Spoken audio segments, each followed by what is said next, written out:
Alright, I probably have three. Actually, I'm not a big fan of the Merlin series, or Arthurian Legend for the Gossip Girl set, as I like to. Camelot 90210. I do really like the Sam Neill miniseries, Merlin. And I have a special place in my heart for Sword in the Stone. And I'm with Angela with the Holy Grail. Yeah. I'd have to say for myself, I'm also not a huge fan of the Merlin series. The first season for me was struggled through it. The second one, I think I became a fan. And I'd have to say that the Excalibur movie, I forget the actor that plays Merlin in it. His name is Nicole Williamson. Who? Nicole Williamson. Nicole Williamson? Yes. Brilliant. I mean, that metal cap on his head was just priceless. And the scene where he casts the fog and Pendragon rides across the fog is just, to me, iconic. And also the chanting, I'm such a dork. Allemaal navraag, oes was besud, dachiel dene. That's what it is. And I can remember just being obsessed, and the chainmail that Morgan wore, that chainmail outfit, so hot.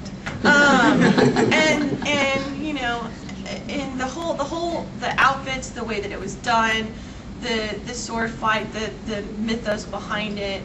The way that Merlin struggled, you saw him struggle with helping out Arthur and training him and almost knowing what was going to happen to him, which I thought was really fascinating about the character of Merlin. And the dynamic between the two of them. And I loved the way that the Round Table was presented and the men of the Round Table in that movie. It's just, for me, it's the icing on the cake. Every time I go back and I look at something that's Arthurian legend, I always go back to that movie because there's so many elements in it that I just really, even today with the poor quality, I have it on like tape, I don't even have it on DVD. I love it. It's just something you just eat up every single time. So, anyone in the audience have a favorite that we haven't mentioned? Yeah. You know what? I've never heard anybody mention the musical movie. I really like it. Camelot. Yeah. There's a musical movie? Yeah. It's a play. It's originally a play. Yeah, Spamalot. Really great. Well, they did Holy Grail, and then they did the spin-off of it, which was Spamalot. Oh, Spamalot. Okay, yeah. Is that what it is? Yeah. No, Camelot is Julie. Oh, well, yeah. Which bars heavily from T.H. White? Yeah. And First Night. The less said the better. The less said the better. Yeah, I never thought that Guinevere was going to go for Arthur in that one because it's Richard Gere over Sean Connery. No. Yeah. No. Sean Connery is awesome. The armor had sisters. Yeah, Richard Gere. No. Sean Connery was the only good part of that movie. Yeah. Yeah, their Guinevere was gorgeous. Well, this probably dates me, but I can remember, well, I was a fan of Robin Hood as a kid, and I always wouldn't miss the series. But one year they had Ivanhoe running along with it. Oh, or rather, Lancelot or whatever. It was an ITV version of the Arthurian Legend starring Ian Russell. Yeah. Arthur of the Britons. Yeah, in the 70s. Yeah. And this was during the 50s. I mean, That's for Sir Lancelot, I think. Yes. But I enjoyed it. I mean, I wasn't up on periods, costumes, anything like that. But I just enjoyed the actors. I mean, it basically, they went for it straight. They didn't have all that.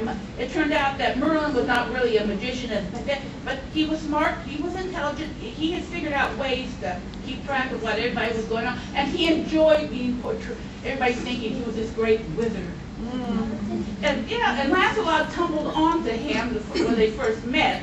But he went along with it. It was Merlin and Lancelot seemed to have a very good relationship. His relationship with Arthur was much more formal, knight the king, and there was basically no romantic relationship between him and Guinevere. I mean, he revered her, or to defend her to the death, etc. But of course, back then that was a more innocent era, so they used it for children, so they didn't like it pollute their minds. But I enjoyed the series. And some of the episodes were pulled up today, Yeah. which is quite a trick considering when they were written. Oh, The Adventures of Sir Lancelot, right? The first show the BBC ever showed in color, incidentally. Yeah, The Adventures of Sir Lancelot. I saw with ITV, but I enjoyed watching it. They only showed about one season of it, and then that was it. Yeah, I think there was only one season that they made of it because it wasn't very successful.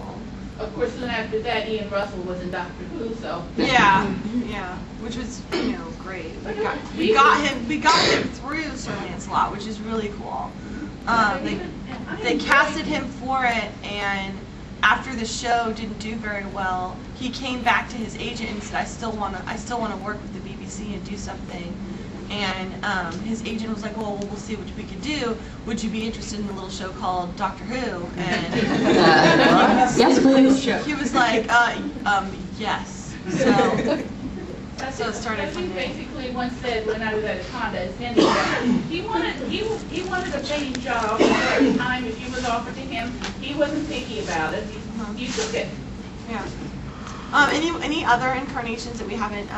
I liked the Arthur movie with Clive Owen. I just liked. Can't tell how accurate it was. I don't know the legend well enough, but I liked how they tried to get back to the roots of the legend, however true they may be. Yeah, that's Keira Knightley. Yeah, it was just an interesting premise, trying to get back to 300 AD or whatever it was. 500. What was the name of that film? The one with Keira Knightley. King Arthur. Just King Arthur. Yeah. I haven't seen it, but I want to. I didn't like all that stuff all over. Was it really? I don't think it was Keira Knightley. Yeah, it was Keira Knightley. That was a more warlike Guinevere, right? She was more. Yeah, she had all of that painting. Yeah, it was supposed to be closed. Yeah. They would use that. I guess because of the